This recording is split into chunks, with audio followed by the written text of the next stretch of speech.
Kelly, you're muted. Welcome, everybody. Sorry about that. This is Kelly Catalinas. I'm a branch manager with Fairway Independent Mortgage. And welcome to our webinar today for marketing the differences in various generations. Today we have Sarah Rubin, who is our Regional Marketing Director here at Fairway. And if you've ever attended any of our trainings before through Cindy Bishop Training, Sarah does an amazing job with speaking to marketing to the various generations that you are going to come into contact with on a daily basis. Whether they are boomers like myself, and I don't take offense at someone calling me that is a badge of honor, and millennials or Gen X or Gen Y, they all want to receive information in various ways. So you need to be very adept when you receive a customer so that you can enhance your marketing efforts and be as effective as possible. So I'm going to turn it over to Sarah right now, and she's going to give you more details for each generation to assist you in your marketing effort. Sarah? Thanks, Kelly. So like Kelly said, we're going to go through the generations today. Each set of slides is going to go through who they are, what we need to know about them, and why it matters in real estate. And then we're going to really talk about the materials or collateral or platforms you need to be using to be most effective. So we're going to work from boomers down. I slightly take offense to the term millennial, but I'll get over it. We just have a worse rap than our boomers. So the first one we're going to talk about are baby boomers. You'll see the years that are approximated at the top. So these are people born approximately from 1946 to 1964. They're highly structured, rational people who find a large sense of personal value in their professional success. There are just about 73 million baby boomers in the United States today. So the part in purple on the screen is the most important thing we'll go over for baby boomers. When you're marketing to get to them, forget about gimmicks and focus on facts and quality. So what does that mean? Our baby boomers are not spending time on TikTok. They don't want something where you jump from one room to another and all of a sudden it's not staged to staged. They don't care. They want the facts about a property. They want the facts about a neighborhood. They want to know what it's going to take to get there and what they need to do to make it happen. So when we're talking about collateral, we're still talking about print mailers with baby boomers. We are talking about Facebook or LinkedIn, but that's really where it ends. Email, fine. Text messages, forget about it. We're really focusing on kind of that factual, straightforward, a little bit more long form content. What do you need to know about them? They're very loyal to their families. They work and then they retire. It's not the idea of, we want to work forever or I really need to love my job. It's a means to an end for most. And they are focused on that finish line, which is retirement. They question absolutely everything. They don't take things at just face value. They'd rather spend versus save. They are good to spend the money that they have when they have it. They're competitive, not really with themselves, but with their peers. They are highly educated and they are optimistic. So this is where you can kind of really highlight what's happening in the market and how things in our housing world are really great right now. They like to look at that bright side. But what do you need to do? You need to respect them, whether you're their peer, elder, or younger. Baby boomers do expect respect. You will hear a respect your elders come out of their mouths. You need to adjust your marketing plan. You cannot have the same plan as we're talking about today for your boomers that you do with your Gen Zers. They need completely different things. You need to be patient, flexible, and you need to learn about them. So you're already doing the right thing. You're here, we're talking about it, and you need to praise them. So really, when you're thinking about it, you are thinking about how can I reach them in a way that shows respect and gives them facts? And how does this relate to real estate? 76% of baby boomers already own homes. About 2/3 of them of all home equity. So they own a lot of their house. They aren't necessarily moving often. They have a lot already invested. 63% plan to age in place, which is super important because as we face an inventory shortage, a lot of it is because our boomers aren't moving. So how do you talk to them? How do you get them to think about any sort of movement? 71% of those that plan to move would rather rent, and they stay in a home for an average of 10 years. So how do we talk to them about maybe they take some of that equity and they buy a second home as they think about retirement? That would be a great postcard. Things of that sort are really powerful with our baby boomers. They aren't the kind of people, and of course, these are all vast generalizations, but in general, they are not the type to say, you know, I want the latest and greatest. They feel really comfortable in their homes. So you have to entice them with something other than, you know, the prettiest kitchen. They would much rather understand the factual value of moving. Perhaps it is that equity they have built over years. They bought in a different type of neighborhood a long time ago. Their house is worth a lot more now. They can have that money to spend on things they want to do and buy a new home. So that's really what we're thinking about when we're thinking about baby boomers. They want space, but they don't want that much space. They're not interested in acres and acres of land. They do expect your high-end finishes, but again, don't expect the latest and greatest. They don't care about smart features. So saying you can equip your whole home with iPads, not super helpful for them. If they're going to move, they would prefer a one-story. A personal example, my in-laws just moved. They are both baby boomers and they were unwilling to compromise on anything that pertained to a first story master. They were fine with anything else. They were willing to compromise left and right, but not on that. It is likely a huge selling point when you think about marketing to your boomers. You can talk about these communities that are maybe all one story that have first floor masters. You can live your whole lives on that first floor. And again, they want limited land and work. So they don't want to do a fixer upper. They don't want acres of land. They really just want enough space to live. And that's really all you got. This is going to take us to the end of our baby boomers. Does anyone have questions specifically on our boomers? Okay. So again, this is where you're thinking about email, postcards, a little bit of Facebook, and a little bit of LinkedIn. Then we move on to our Generation X, which is from 1965 to 1980. And the people that were part of Generation X are highly independent. And we are going to talk about that throughout all of our slides on Generation X. They value a work-life balance and flexibility, and they account for approximately 20% of our US population.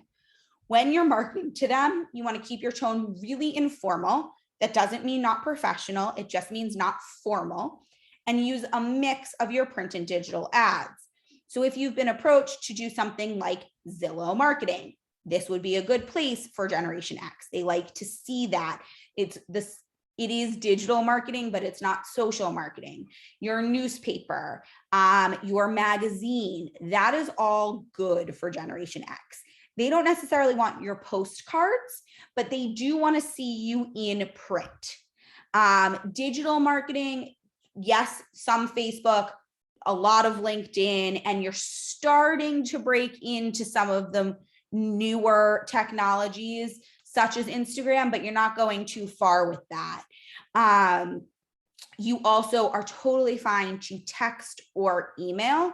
They are very comfortable using their phones. So you are still thinking about that mix of print and digital and that quick kind of informal conversation. So what do you need to know? They're incredibly independent. We said it before, we're going to say it again. They are not looking for someone to hold their hand. They are looking for someone to give them information and let them do the work essentially themselves. They are gamers. They like the digital gaming platforms. And I think something that's really important to remember is that Gen Xers have barely 1/2 of the market share of baby boomers and millennials. So this is actually our smallest demographic of home buyers or sellers. When we're thinking, our boomers are still a huge population we're trying to target, as are our millennials, which we'll get to in a moment. But our Gen Xers make up a much smaller portion. So if you're thinking about how to adjust your marketing, you don't want to forget about them, but you do want to place less of an emphasis because it's going to give you less return on your investment. They are the first generation of, quote, latchkey kids. They came home, they were independent after school. Mom and dad weren't necessarily there. It all plays into their desire to be independent in everything they do. They do need a work-life balance, very similar to our millennials. They are flexible, they are informal, and they are technologically savvy. They understand how computers and phones work. They understand that gaming mentality. They are not concerned about signing a document via DocuSign. They understand all of that. They do, again, still like to see you in print, but if you need a document quickly signed, you don't have to worry about them not understanding the technology. What do you need to do? You need to be efficient. They don't want to spend an hour on the phone with you. They want to spend 15, 20 minutes, get the information they need and move on.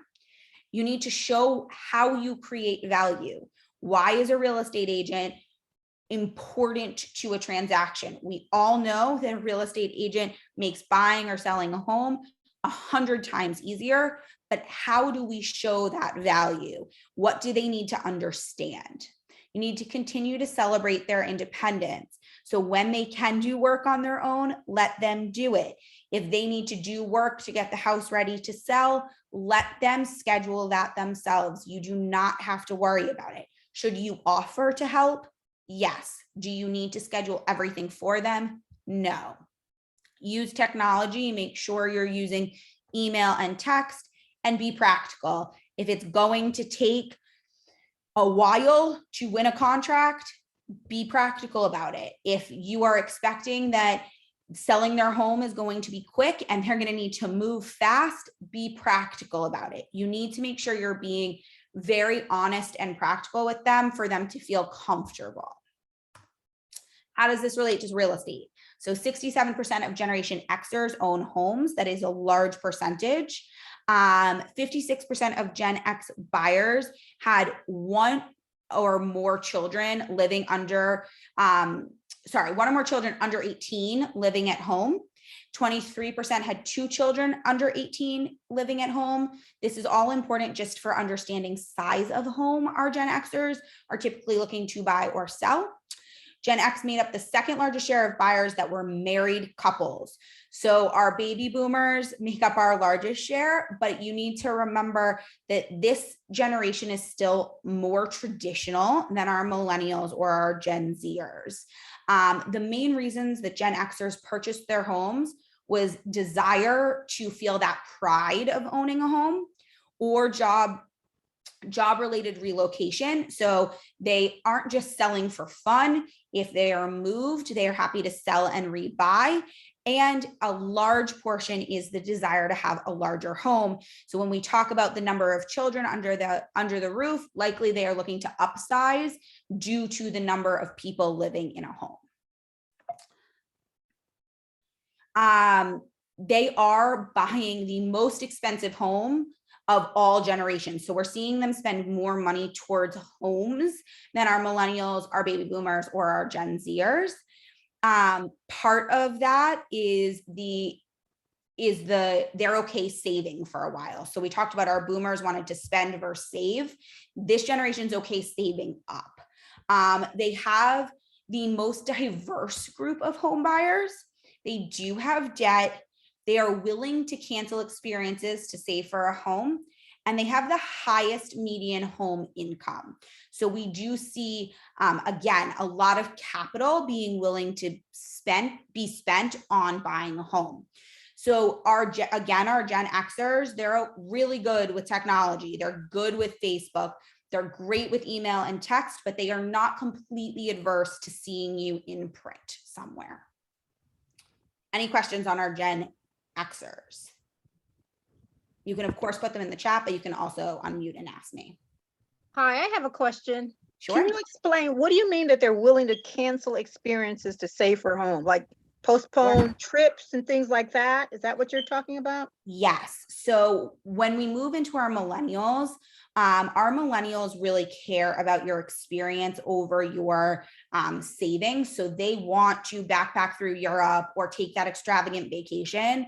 Our Gen Xers are willing to say, we're not going to travel. We're not going to go to that extravagant meal. We're not going to buy the dog. We're not going to do things that count as an experience. They would rather take that money and save it, which is very contrary to our millennials, but it's also contrary to our boomers. Okay. So now we get into millennials who do have, I think we have one more question. Sorry. Connie, I believe you get a copy of the whole recording if you email Cindy at the end of the presentation.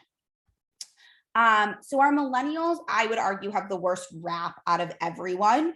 I am a member of this generation myself. I'll take it. But millennials need to feel a sense of purpose and true belonging, and they value our experiences over tangible things.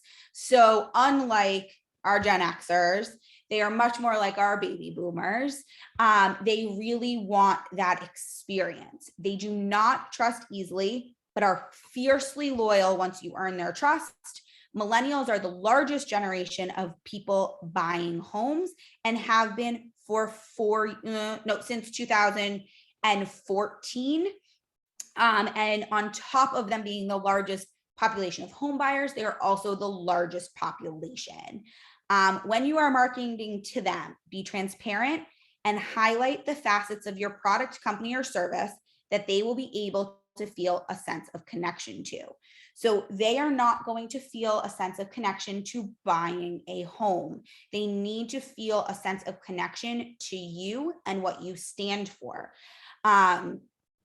Millennials are, I would say, probably one of the most complex generations because they have not directly mirrored any other generation. When we get into Gen Z in a moment, they're much more like our Gen Xers than our millennials are like our boomers. And the reason we compare those are because our boomers are the parents of our millennials and our Xers are the parents of our Zers.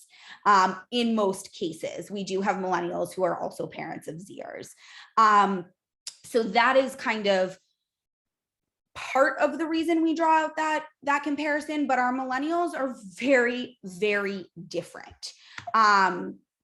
They have a household income that is 2 to 4 times higher than previous generations. However, they are not driven by income. They will hold out on a job that has an excellent paycheck for a company they believe in. So that's really going to apply to you. And we'll talk about that a lot more when we talk about how does this apply to real estate. But you need to be thinking about how can I highlight in my marketing materials that are going to millennials, how I give back to the community, what I stand for, and who I am, far more than you ever thought about it with your other generations. They value experiences over material goods, which is proving to extend the amount of time they remain the largest generation of home buyers because it's fewer in percentage than like how it was split up for our boomers or our Gen Xers. So they're the largest generation, so it's still the largest percentage of home buyers, but they are extending that time. So we're really talking about our later end of our millennials. They have high levels of education, and with that, they have high levels of debt. We see many millennials with many letters after their names. They do want to go back for a lot of degrees. They are slow to trust, but again, fiercely loyal. Once you earn their trust, they are not leaving your side, and they need balance and recognition. This was the generation that got participation trophies. Everyone was a winner. No one was a loser. Maybe you were a second place winner, but you were never a loser. So they do crave that need to be recognized, for you to say, yes, you did a ton of research. Thank you so much for your help. You're on the right track. Keep up the great work. And I think that right there is probably why they have the worst reputation of our generations, because they are consistently needing to feel like you value them. What do you need to do? You need to be transparent. More than anything, our millennials don't trust. They are not the ones to say, okay, you told me the truth, so I trust you. They are the ones to say you were transparent, so I trust you. So what is the difference? Let's say you're working with a couple looking to buy a home. They've put in an offer. You know there are 20 competing offers, which is not that outrageous in this market. And the agent told you there are 20 offers. You could tell your millennial buyer, I submitted your offer. That's true. You could tell your millennial buyer, we should know by 6 p.m. tomorrow. That is also potentially true. But what you need to tell your millennial buyer is, we submitted our offer. I have been notified there are 20 other offers. We will hopefully have an answer by 6 p.m. I will continue to follow up with the agent to make sure there's nothing else they need from you. So you just told them something they might not want to hear. They might not want to know that there's so much competition on this home. But the fact that you told them and didn't kind of just let it play out is a huge win. You walk through their home that maybe they're trying to sell, and you point out the things that need to be fixed prior to listing that home. And you don't say, I think that this will be fine, but maybe. Instead, you say, this needs to be updated. They're good with that. They need that transparency. They don't expect sugarcoating. They do expect a fully transparent experience. So even if you don't have any updates or you don't have anything to tell them, you need to tell them you have nothing else to tell them. And while that is a lot more work for you, that is your marketing. Yes, they are on Instagram and Facebook and Twitter, and they expect emails and texts, but more, your true marketing is transparent communication via text message. So yes, that is not me telling you that you can be effective in marketing to millennials and not be on social media. That's absolutely not the case. But your best marketing is your communication with them throughout the process, because they will recommend you once they trust you. Stay organized and efficient, because they do demand a lot. So I used the example of telling them that you have nothing to tell them. So at the start of a transaction with a millennial, it's super important to say, maybe every Tuesday, I will give you a status update. Regardless of if I have anything to tell you, if I have something specific and timely, I will call you immediately or text you immediately. That's what they expect. But you cannot skip updating them on Tuesday because you have nothing to tell them. You just need to shoot a really quick email that says, hey, everything's moving forward appropriately. I'll be in touch with any updates. That's totally fine. But because they expect that, it helps you stay in touch. It gives you all of the pieces to this puzzle. And then you do need to use technology. If you want millennials to be your focus group, Facebook is not enough. You must be on Instagram without a question. You need to be more comfortable talking via text than email or phone. That is the place that they crave information through, and it needs to be consistent. So if, again, this is your target demographic, Facebook, Instagram, text message, that's where you're going to be.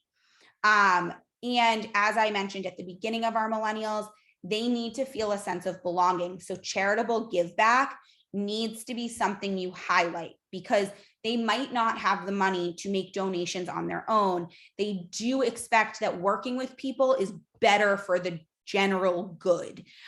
So if you can highlight that via your social media platforms, include it in your email signature, that is a huge way to market to millennials. They are not looking for a just listed photo or a just sold photo. They are looking for a This is me volunteering at X organization. How does this relate to real estate? 37% of home buyers are millennials. 23% of home buyers are, quote, older millennials. That's our first 10 years of the generation gap or band. 14% of home buyers are our younger millennials. So as you see, it is really an extended spend in terms of home buying or selling. Millennials have been the largest share of home buyers since the 2014 NAR report. So we are seeing, again, this sustained home buying experience.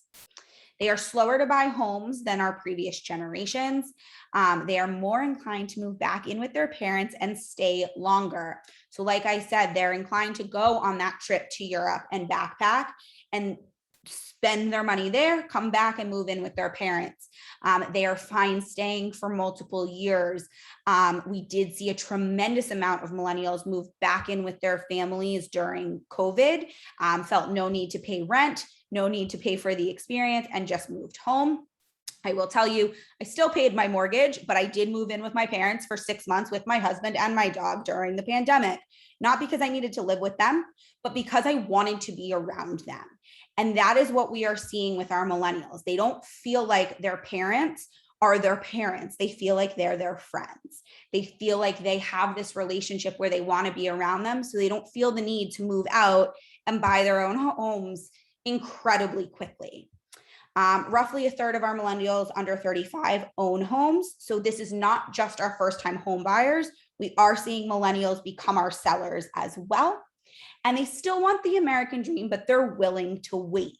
So they still want to get married. They still want children, but they don't feel the need to do it by 30. They're okay doing it by 35, by 40. There's not this sense of urgency that we've seen with our other generations. And it's super important to remember that as you market, because they don't feel like they're missing out by not owning a home.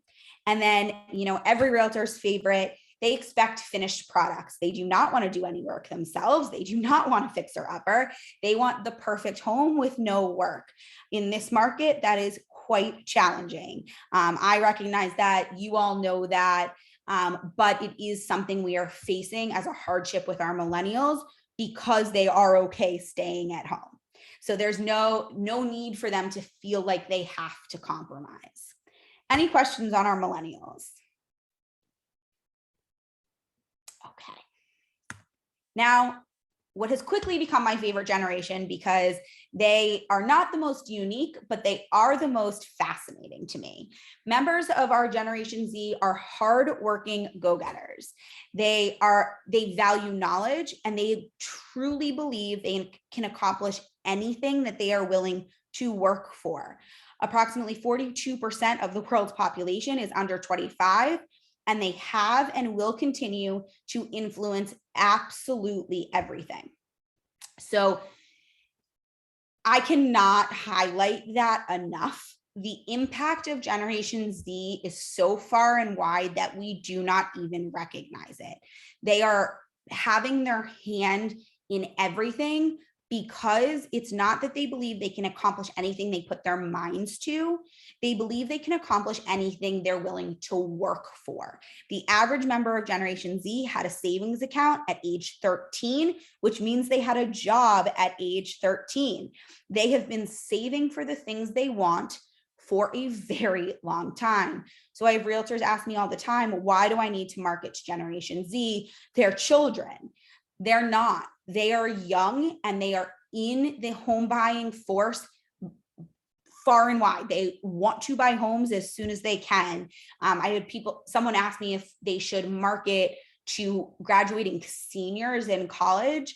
If you had asked me about millennial graduating seniors, I would have said, absolutely not. That's a waste of your money. Now I tell you to be active in your college alumni association as quickly as possible and host an event every summer. That is something that our Generation Z craves.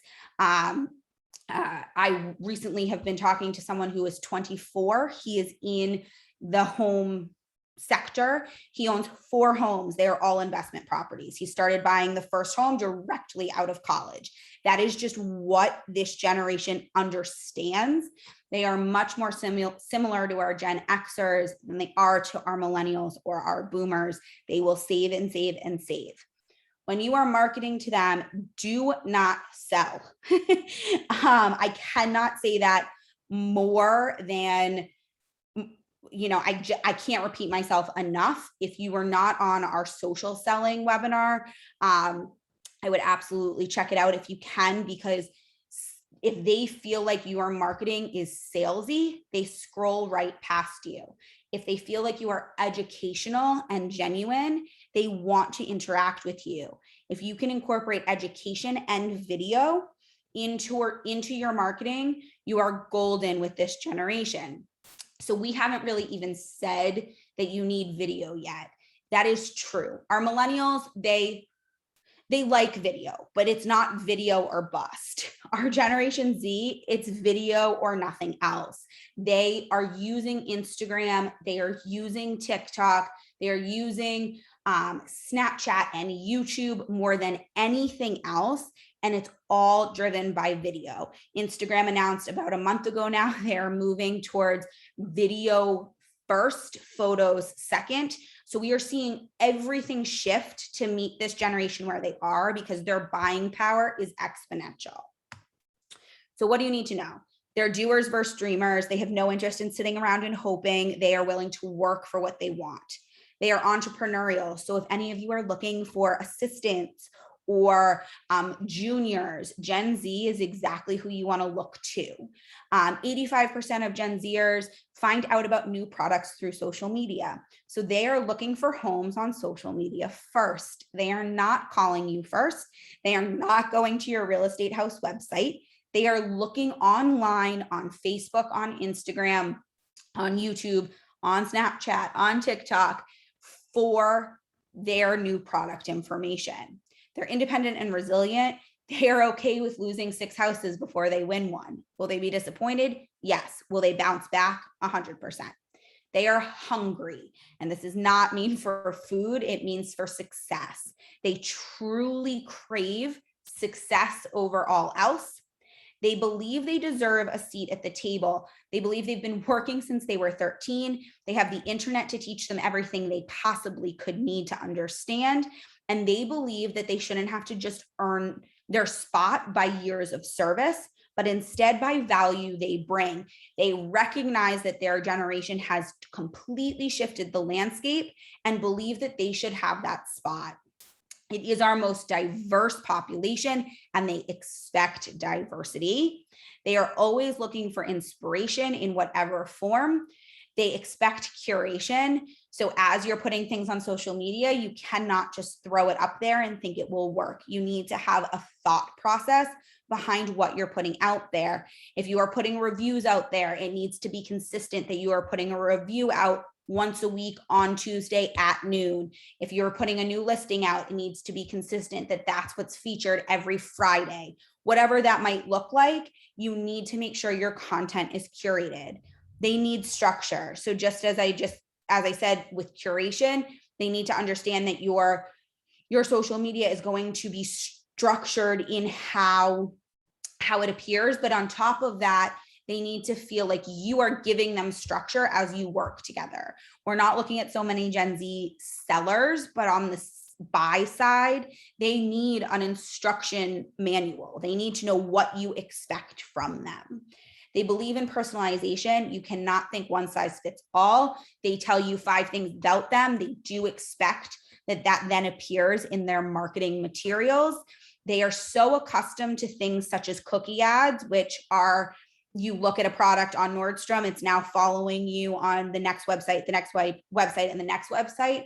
They are so used to that they expect it now. So if they tell you they're a Baltimore Raven fan or a gardener or a cooker, they expect, and by cooker, I mean chef, they expect that there are pieces of that are in their marketing. So that doesn't mean that your social media platforms need to incorporate a piece of everything, but it does mean that when you give them a first-time home buyer booklet, maybe there are a few recipes on the back when you highlight, something about a kitchen. And more than anything else, and I can't explain it. I'm not a scientist, but their brains are simply different. They process content so much faster than any other generation, and they have an ability to multitask unlike we've ever seen before. So you just need to know that what you're doing for our other generations will not work here. And I have a lot of people say, then can I just forget about them?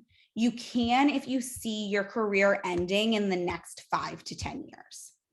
If you are, and I don't say that in any way that is negative, if you see yourself retiring in the next 5 to 10 years, forget about Generation Z.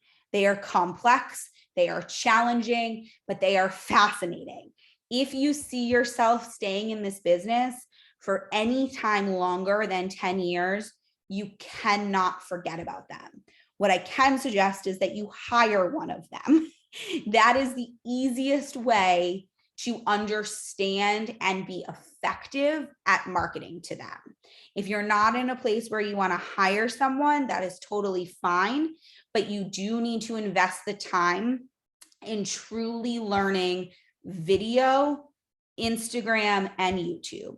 That is where they're going to find you, and that is where you're going to excel. What do you need to do? You need to research them. You need to read about them.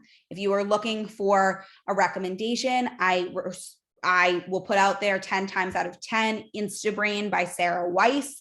It is an excellent book, fully researched. I am not a big reader. I read it in exactly one day because it was that fascinating. You need to be organized. You need to know how you're reaching them and what your plan is, so that as you customize, and which is down 2 bullet points and personalize, it is easy to do. You know exactly where you're dragging and dropping things that are personalized, but it is efficient. You need to join them. You need to join into groups where Gen Zers are. You need to surround yourself with them in whatever way you can find possible. You need to be willing to adapt. That's simply just recognizing that they are different and it's going to take something different from you. And you need to measure your success. If something's working, keep with it. If it's not, move on and cut your losses. So how does this relate to real estate? A report from TransUnion shows the number of Gen Z consumers who took out a mortgage more than doubled from 2018 to 2019. I have not seen the 2019 to 2020 report yet.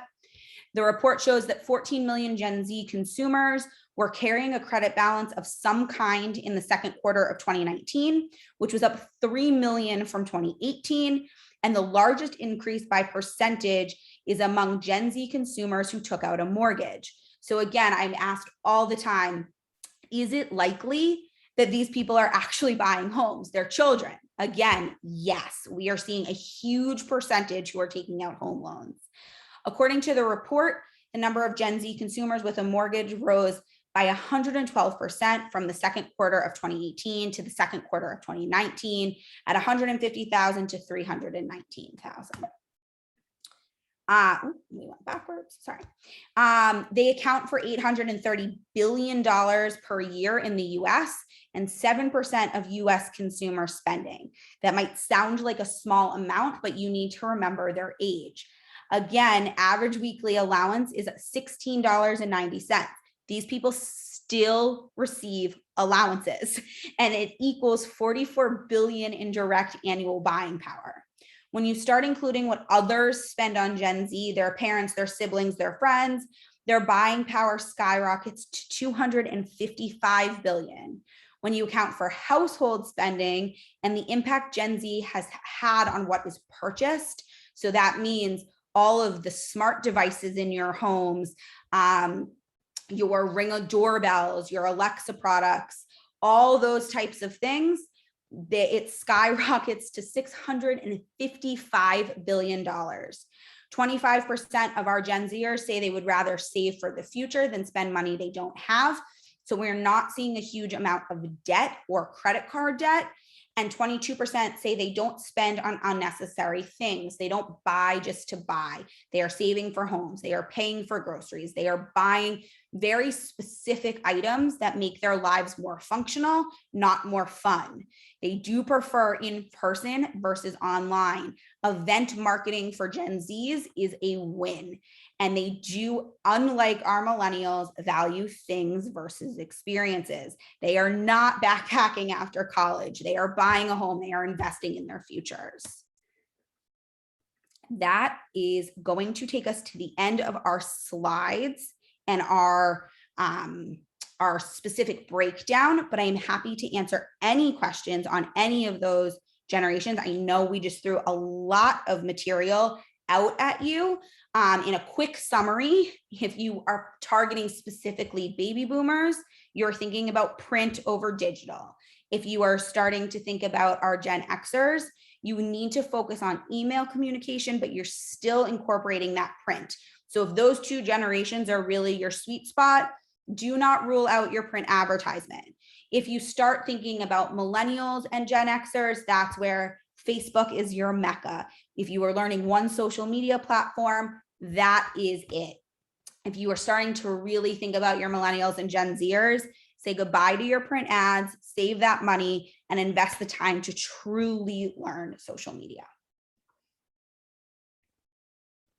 I think Sandra had a question. Hey, Sandra, you want to ask? Oh, You have I'm your hand sorry, I up. didn't know I had my hand. I think I asked my question. I just didn't put my hand. Oh, okay, I got you. No problem. Well, good. Thank you for contributing. But this presentation was outstanding. Bravo. Thank you so much, Sarah. You're welcome. And now you guys know, if you see a Sarah Rubin training, which we do almost every month, you want to attend. And Sarah is responsible for a lot of our training on our membership site. Yes. And she keeps it up to date. So anything social media and anything marketing, which are two complete, pretty comprehensive categories, Sarah did. I like her style because it's digestible. You take the content and you can do something with it. I've been through lots and lots of trainers, and I think that I found out who really responded well and who the agents really worked with well as far as taking the training and doing something with it versus being excited and not being able to take the content and actually implement it. I think we figured that out over the years. So I think that is, so when you see that advertised, you will get on free. There will be no way to buy into the membership site until you get in for free. I do that on purpose. And then you'll be able to get the complete package once you get in and you use it a little bit. I like to make sure, call me crazy, I like to make sure you actually use what you pay for. So we're all subject to the shiny object syndrome, since so many email shiny objects are dangled in our faces every day, right? All right, it takes a couple of hours to render this, and then I will send it out to those of you that were on. Does anybody not want this video? Jean, did you have a question? Oh, somebody has a question? Yeah, Jean had her hand up. Go ahead, Jean. Oh yeah, I wanted to know the name of the book by Sarah. I got IG by Sarah, and I didn't get the name of the It's author. Instabrain, INSTA. And I'm going to just preface it. It's not focused on Instagram. It does have quite a bit of content around it, but it's more of the idea of instant gratification. Let me make sure I got that. I'm a little slow. INSTA. Yep. That's it? Instabrain here. So are you gonna put it in the chat? Yes. Instabrain. There we go, guys. Instabrain. The brain didn't pick up the brain part. Okay. All right. Okay. Thank you. I've taken like 4 pages of notes, so I really appreciate how I can decide which area I want to focus on. Because, shooting by shotgun gets you nothing. That's really the truth. That's a good way to put it. Hey, Sarah, who was the author of that book again? Sarah Weiss. Okay. And she actually is local to Arlington, Virginia. Okay. No way. Yeah. Oh, that's an idea. I had the same one, Cindy. Yes. All right. Very good. All right, guys. Well, we're done. Again, I'll get you the video link once it's done. And thanks, everybody. And thanks to you too, Sarah. Absolutely. Kelly. Thank you so much, Sarah. It was great. Really, really very thorough throughout. And I think the slides are going to be invaluable to everybody. Oh yeah, I think so too. All right, guys, take care. Thank you. Bye-bye.